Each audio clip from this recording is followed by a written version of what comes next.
So as a filmmaker and photographer, I've had the opportunity to try out a bunch of different camera bags, and with each one I've had, there's always been stuff that I like and I dislike about them.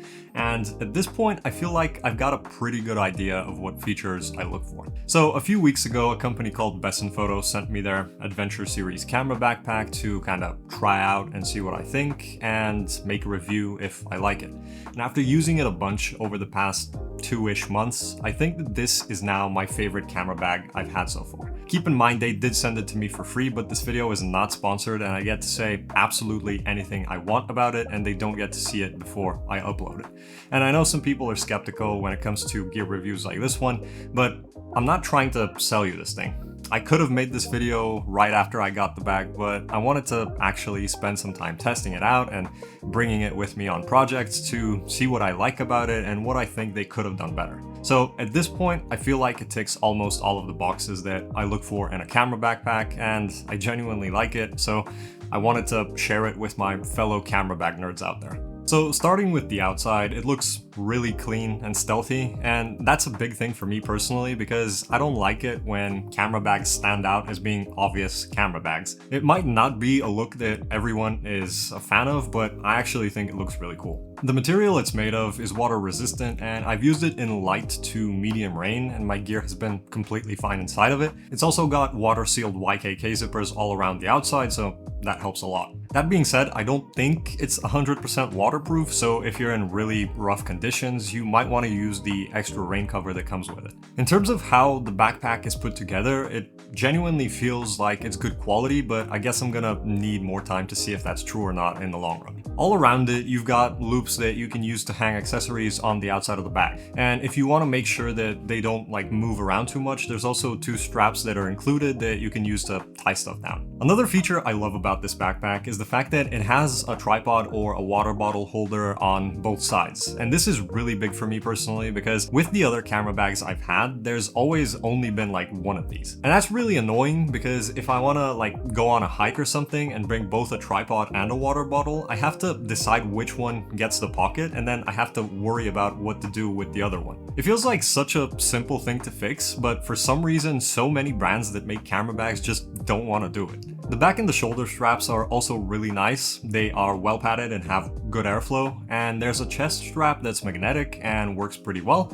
Plus, you've got a bunch of places where you can hang stuff on the shoulder straps. There's also a hip belt that you can put on or take off, and it's also got loops for hanging stuff, but I usually have it off except for the times when I've had a lot of heavy stuff inside the bag. One more really unique and cool feature is that you can detach the shoulder straps with a few hooks and you can move them up or down on the top of the bag. And that way you can set it up the way that you like it, and by using the load lifter straps you can decide how close it actually sits to your bag so that you can customize it to fit exactly your frame and distribute the weight in a way that doesn't hurt your spine. If you want, you can just fully take off the shoulder straps and just carry the backpack around with one of the carrying handles. It's got one on the top like with pretty much every other bag, but there's also extra ones on the sides. These make it a lot easier to pick up the bag when it's in all sorts of awkward places like the overhead compartment on a plane or the trunk of a car, so that's definitely a really good feature. You've also got a few pockets on the outside and they're the exact same for each side. There are these small, almost hidden pockets for stuff like passport, a wallet, or an AirTag, just thin stuff in general. And then below each of them, you've got a bigger zippered pocket. One of these just has a mesh divider and a small zippered part, and the other one is actually the side axis for the inside of the backpack. There are also 2 pockets on the front at the bottom, and it kind of looks like it's just one pocket with 2 zippers, but it's definitely 2 separate ones. You've also got a small pocket on one of the shoulder straps as well as on the hip belt, but these aren't really too big. There's also this big pocket on the front here, but I'll show you that a bit later. Another one of my favorite features is that this backpack actually opens to the side kind of like a book instead of from the top down.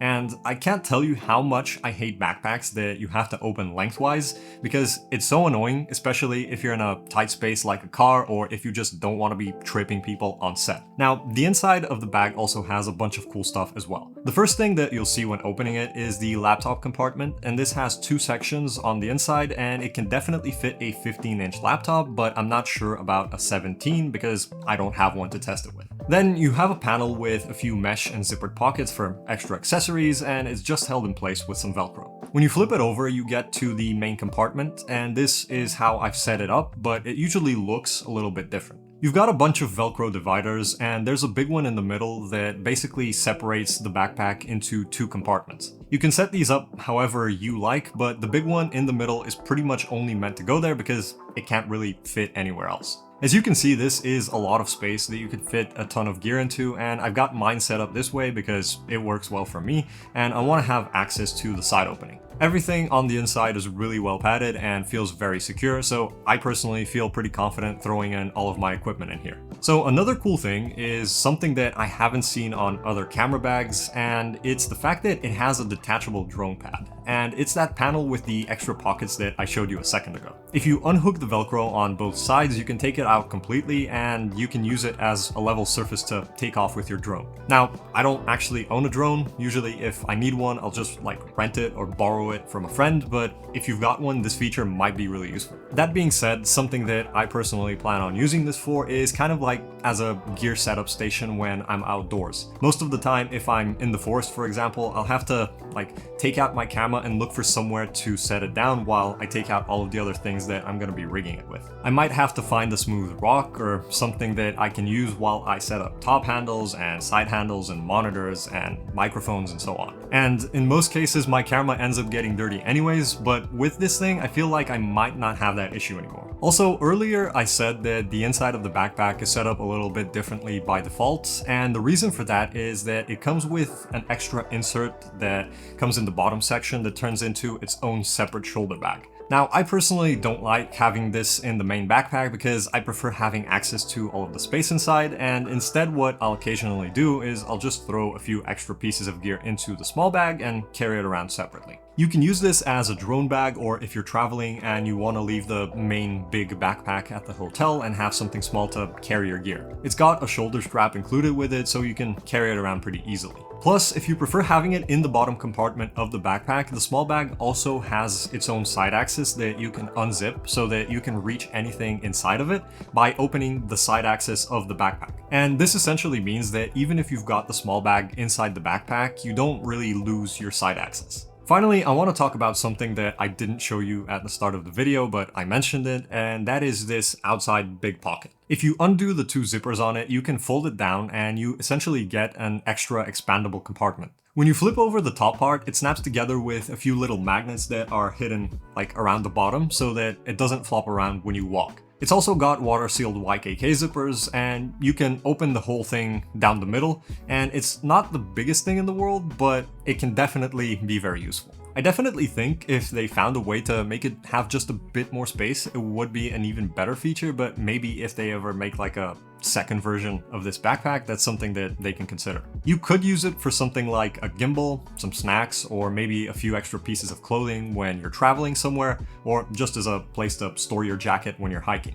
I recently took this backpack on an overnight trip, and I put a change of clothes in the front compartment, which fit fairly easily with a little room to spare, but I definitely don't think I could have put in much more in here if I needed to. So yeah, I think it's safe to say that this is now my favorite camera backpack and the one that I'm going to be using for a while. Obviously, a lot of that depends on how well it holds up long term, but I'm someone who tries to take care of their gear, so we'll just have to wait and see. Only potential drawbacks for it are that at the time of recording this, as far as I know, it's only available on the US Amazon, so if you live somewhere else, you might have to import it, and it could take some time to actually get to you. But that being said, at the price that it's going for when I'm making this video, which is $169, this backpack is great value for the money, in my opinion, especially when you compare it to some of its competitors in kind of the same price range. It's got some really well thought out features, and if you're looking for a new camera bag, I recommend at least considering this one. I'll have a link to it in the description so you can go and check it out. As always, thank you for watching until the end.